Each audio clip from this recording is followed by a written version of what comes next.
What makes a video game a masterpiece? What changes a game from a run-of-the-mill video game to something that everyone should play? And what does it take for a game to truly reach that point of being something that should be labeled a masterpiece? For so long, I have asked myself that question. Now, most games that I play end up being something that's good or being something that's great, but very rarely do I call a game a masterpiece. In fact, only very few have actually reached that point of being that title for me. Games like Bloodborne or Minecraft are games that really come to mind because those games have really shaped the kind of games that I like to play. And they really stand out from the kind of games that really are kind of tossed out there every year. From the visceral, intense combat of Bloodborne to the breathtaking ability that you have to create your own adventure in Minecraft, it's just many games don't capture that as well as they could have. But for me, there is one game that I, without a shadow of a doubt, absolutely adore and love and can't help but call a masterpiece. And that for me is Super Mario 64. Super Mario 64 isn't just a game to me. Super Mario 64 is an experience, and I think that every single gamer should play this game at least one time in their life. This groundbreaking, this fun, this absolutely astonishing work of art is what every game should aspire to be. Today I'm going to be talking about Super Mario 64, the original masterpiece.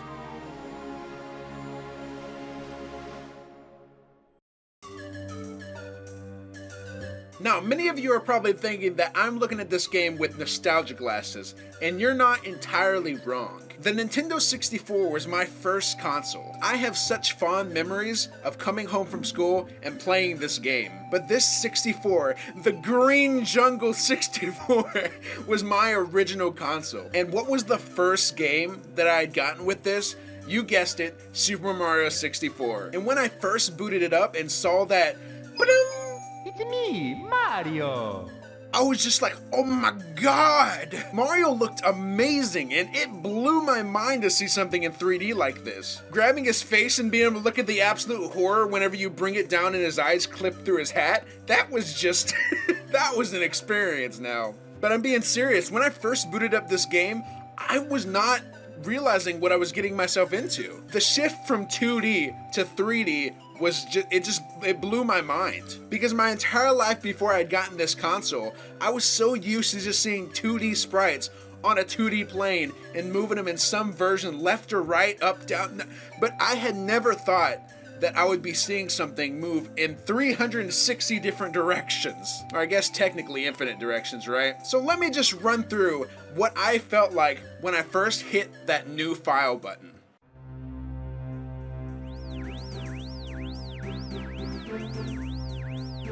As the camera is zooming around this 3D world, I'm just looking at it just mouth agape, trying to comprehend what I'm seeing. The way the camera moves so gracefully around to show you this beautiful world is just mind-boggling. And soon you see that signature green pipe come out of the ground. And who is it? Your 2D friend Mario. Oh my god, he's 3D! What is that? So he jumps out of the pipe and you are open to this 3D land. I'm not talking about Super Mario 3D Land, shut up! And so you just start running around, jumping on stuff and thinking to yourself, what the heck? This is amazing! But now you're open into the next amazing piece of Super Mario 64. No joke, Super Mario 64's world is so memorable. You ask anyone who has played this game to completion and ask them about every single area of this game, they will 100% remember. Not just because the world is small, but because we chose to explore all of it. Every single door that we saw, every single area that we saw that we could explore, we went to. And we became familiar with this world because we wanted to explore it. That's what's so special about the Super Mario 64 world.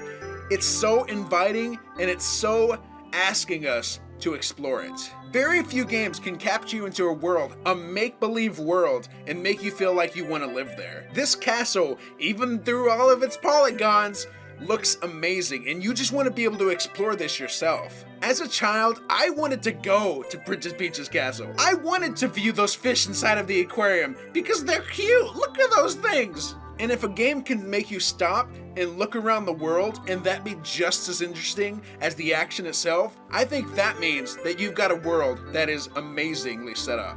A lot of other games are able to capture this, but something about Super Mario 64's very charming visuals and very charming world just puts it way above the rest. Not to mention that this was in fact an achievement in 3D gaming. The fact that the world and the environment became such a realized entity is absolutely astonishing in its own right. But what is a world if you can't explore it fluently?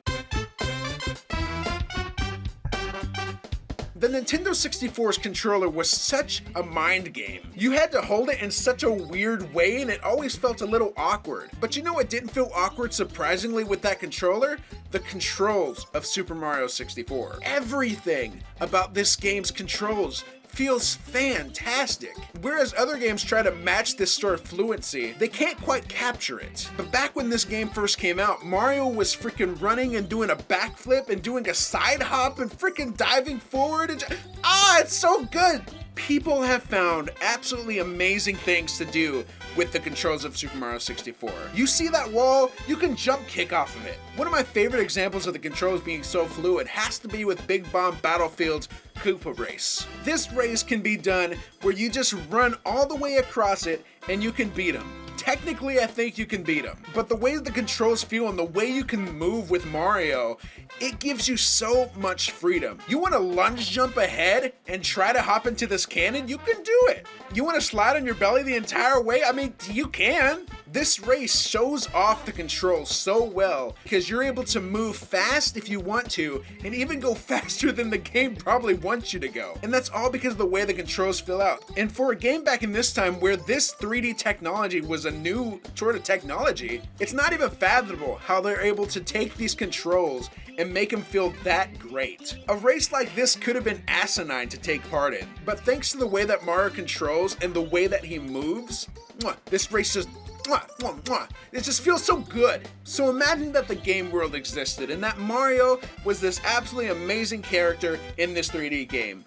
What if the controls were not up to snuff? All of this world would be completely wasted. All of this amazing gameplay would just be useless if Mario didn't control well. But thankfully, we don't have to live in that reality because the controls of this game are beautiful. But you know what else is truly beautiful? You know what other part of this game really just makes me so happy?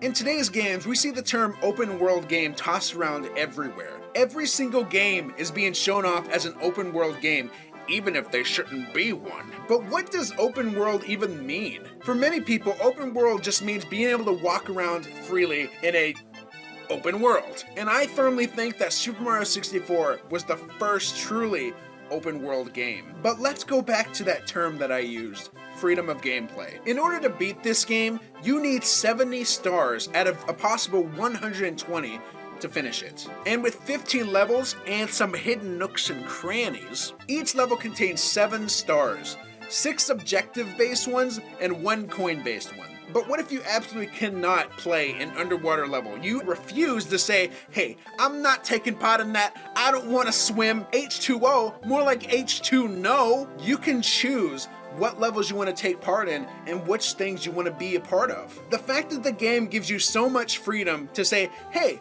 there's 120 stars. You can collect them all if you want to, but here, you only need 70 to beat the game. That makes it to where anyone can pick up this game and play it. Some people may not be skilled enough to take care of all the 120. Remember, that's 50 extra stars. And no joke, freaking those 100 coin missions can be really difficult. You'll be at 95 coins and suddenly you'll just get tossed into the sand. And as a kid, I had a lot of issues getting 120 stars. I think when I was younger, I had only reached the maximum of like 100 stars because some of those later levels are freaking tough. But that freedom of gameplay, that freedom of choice to say, hey, you can play this, and you can do it how you want to, that is what made being able to play this game such a joy. But the freedom of gameplay wouldn't be anything without the levels themselves. Let's talk about Super Mario 64's absolutely amazing level design. Now, imagine you're playing the game right now. Can you picture in your head every single objective in this game? For someone like me who has actually probably put 100 or so hours into this game, I can see every single objective because of how amazing this level design is. Every level is a puzzle because all of the pieces that you need are set in front of you. When you hop into this world, you can see a lot of objectives already that can be completed right from the get-go. There's some red coins I can chase after. Hey, that guy looks interesting, maybe I should throw him and kill him. And this sort of goes back to the open world feel I was telling you about and the freedom of gameplay. All of these pieces come together to make a world that you can choose what to take on next. Level design is everything in a game like this, because if the levels aren't memorable and they don't know what they can do next, well, it sort of decentralizes what the game is really about. And with these beautiful levels that have been created, every single one has the ability to be something that's breathtaking. Not only from a visible standpoint, but also from a way the player reacts standpoint. Every single level has something special to bring to the table, and every single level is so memorable that even now, I can see what to do in this objective. And I can see that shifting sand lands is the hardest freaking level, no joke. That sand killed me so many times recording for this video. And yes, I lost so many lives in that level. Even then, as I'm saying, there's always a safe way to move around the world. You could be risky, but you might end up getting Mario hurt or killed. There's this whole track on shifting sandlands that makes it relatively easy to get across. Or if you're like me and you're not patient, you can try to get around the sand in the quicksand. I really do like that. There's a way to get around stuff that's for experienced players, but new players aren't scared because they can take the easier route if they choose to. No joke, that is the way to create a level. But with all of these levels and the fact that they're kind of small, there's a surprising number of secrets in this game. Now think back a bit where I said there's freedom of gameplay in this game. Some of these objectives are built around secrets. You see these 4 pillars in shifting sandlands? If you butt slam onto all 4 of them, the top of the pyramid opens up. Oh, you're climbing on top of this tree? Oh, here's a 1-up. Here, take it. Oh, hey, if you shoot yourself into this corner, there's a whole nother level of this area that you can explore. Like, holy freaking crap. For a game that had such low resources on it, they packed so much stuff into it. No aspect of this video game was wasted. There's always something to find. There's always something new to explore. I mean, here, just imagine you're 8 years old playing this game and you're going into this mirror room, right? You're just like, oh, hey, there's some paintings in here. Huh, this mirror's pretty cool. Why is that painting in the mirror but not in the wall? I wonder what happens if you, oh my God, it's a whole nother level. And the crazy part is, that's not the only one of those. Shifting Sandlands is in fact one of those secret levels. But imagine your mind being blown from the fact that you jump into this wall expecting to just bounce off and you go into a whole nother level. That is freaking amazing. As a child, when I first discovered those 2 levels, you can't imagine the absolutely mind-blowing aspect that I had whenever it happened to me. My God, even now, it blows my mind thinking that the level designers decided to put stuff like that some people may not actually find in their gameplay. Some people could skip by, look at this wall and think, I'm not gonna jump into that, it's fine, it's just a normal wall. When in reality, there's a whole another piece of the world to explore there. But then there's some people who will say something like, oh Josh, but that's bad level design. Why would they put that there for something that no one would explore? The way Super Mario 64 is created, there's a whole nother world that can be found through exploration and experimentation. Like, no joke, some of Super Mario 64's most amazing secrets and amazing little tidbits they added in there are found through just doing stuff. You know this water level with the weird spider thing? If you jump into the painting at a low area on the painting, the water will be low in the level. But if you jump at it in a high area, the water will be high. What sort of game designers think about that? What sort of people create a game and have stuff like that implemented into it? Especially for a game as early as Super Mario 64, this just is absolutely amazing. And the most amazing part about that is you won't really know about that until you experiment with it. Not every painting has something like that, but this one, that one does. Oh, you want to shoot yourself into the cage from this cannon? Okay, go ahead and do that. Let's experiment with that, shall we? Ow, there? Why is that chip there now? Huh, that's an odd detail to add in there. Why would that be there? Well, you know what, just for giggles, I just want to shoot at the other one. Maybe that has something cool too. And there's a star. The fact that you had just experimented and accidentally hit that chip off that corner led you to another star and another objective. Like seriously, I cannot praise the level designers and the people who made this game for implementing stuff like this.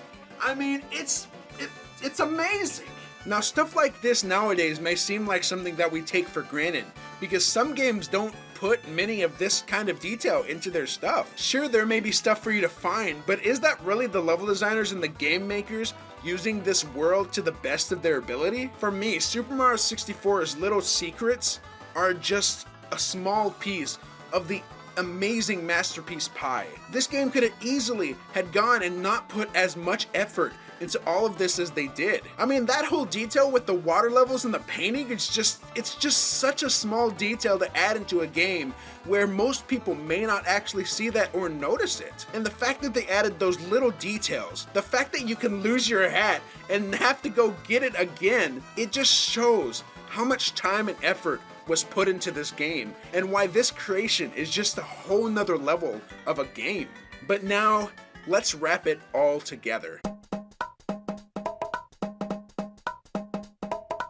In today's game world, very few games are able to implement everything that I've talked about here today. Many games can have good controls. Many games can have good graphics and a good world. But Super Mario 64 gives you a beautiful world to explore. It gives you controls that are so fun to be able to use. It gives you detailed areas to be able to explore and such small details in the overall game that make it so astounding to be able to explore. Like I said, very few have been able to capture the essence of what makes a game fun to play. The way this game was created and the way the game still feels today, it holds up in so many different aspects. Do you have that freedom of gameplay? Do you have the music playing in your ear that just makes you want to play those and repeat? And most importantly, and I think this is probably the most important aspect of this video, are you having fun with what you're playing? Because for me,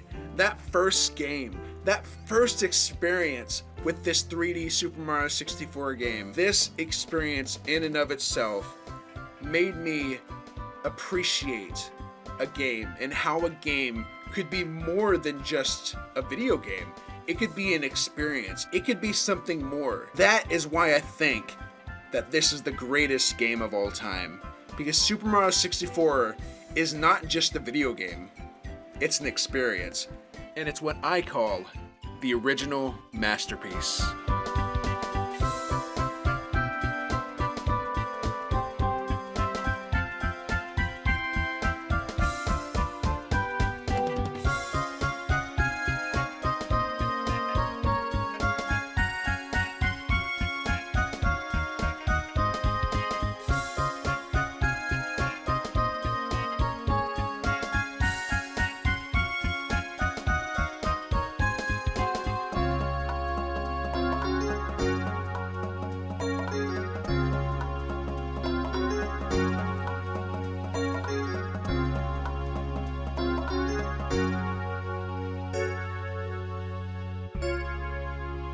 Thank you so much for playing my game.